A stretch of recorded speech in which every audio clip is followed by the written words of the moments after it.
Hey, do you want to know how to taper for a race? Don't worry, I've got you covered.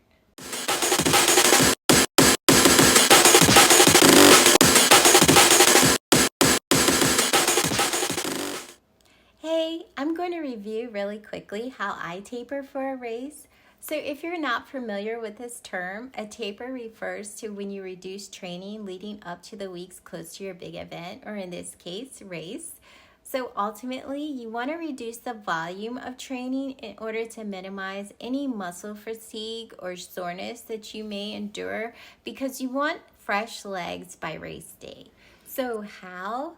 As I mentioned, the focus is on volume. You want to reduce the number of miles, but not the intensity.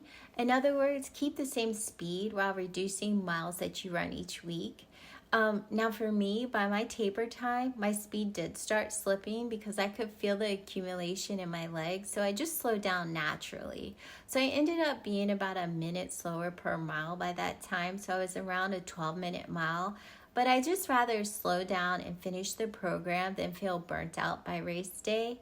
However, I do believe the intention to maintaining the same speed is just to make sure that you stay sharp. Now, how long should a taper be? This really depends on the condition of the athlete and the length of the race. It is generally recommended about 10 to 14 days for a half marathon and can be up to a 50% reduction. I noticed in my training program, it only started dialing back the last week, which was week 10. But personally, I prefer a little more time just to make sure that my legs feel fresh. But I was trying to keep with this training program, so I waited until week 10 like it said. Besides, I had already missed a long run in week 8, and I had missed one run the beginning of week 9, just a 2-mile run at the beginning of the week. So I just continued with week 9 and then began my taper on week 10. Now in week 10, I did modify some of the trainings leading up to race day just to make sure that I had enough time to recover. Generally, in a taper, it is recommended that you continue with the same training schedule as you have, but just reducing the mileage that you run at each run. But I like to leave a little space between the end of my training and race day, like about 3 to 4 days, just to make sure I can recover. Now, some runners do what is called a shakeout run, where they run about 15 to 30 minutes slow and easy the day before the race. This is supposed to keep you from feeling sluggish on race day. Again, that's not something that I've done before, but I do completely understand the concept. I know what it feels like when sometimes you take off from running and go back to a run in the first 1 or 2 days can be challenging if you feel sluggish.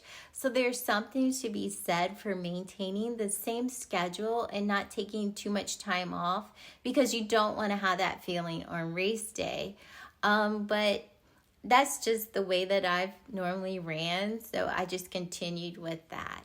The last thing I would mention is to definitely avoid strength training the last week. There's no need to risk any unnecessary soreness that may limit your range of motion before race day, so I definitely try to avoid any strength training the week before an event.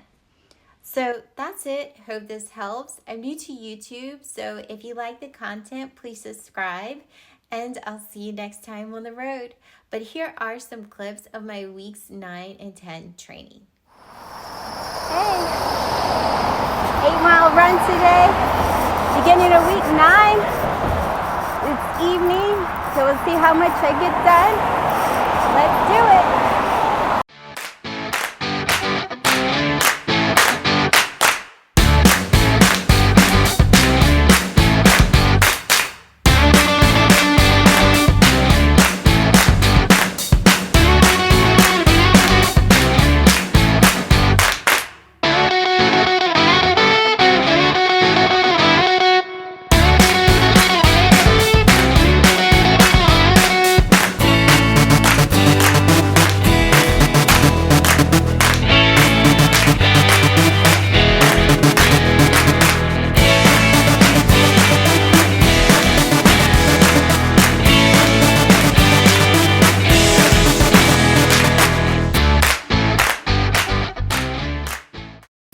So I got the 8 miles down.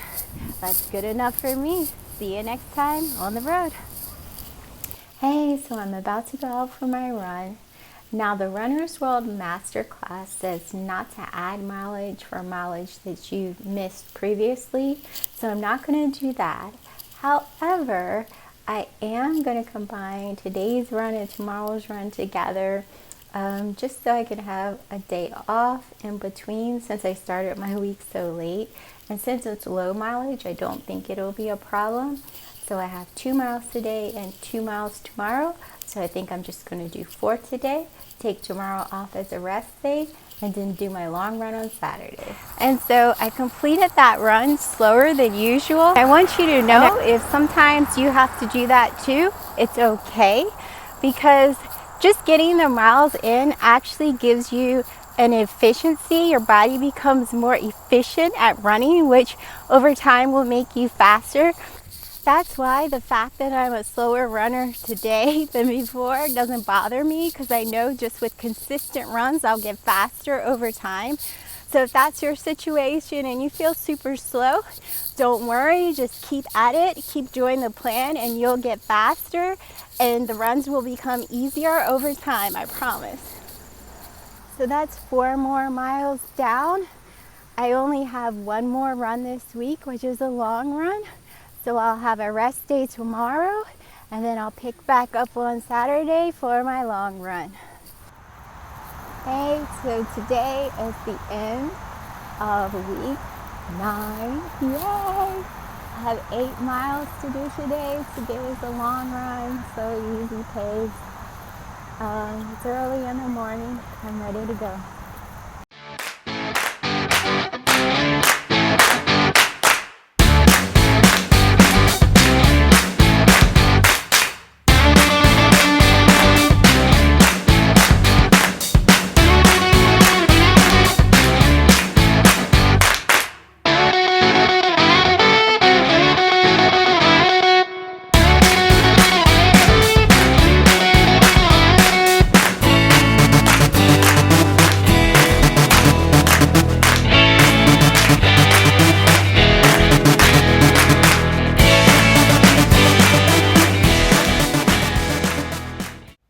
So that's 8 miles down. This is the end of week 9, and I have 1 more week to go before race day.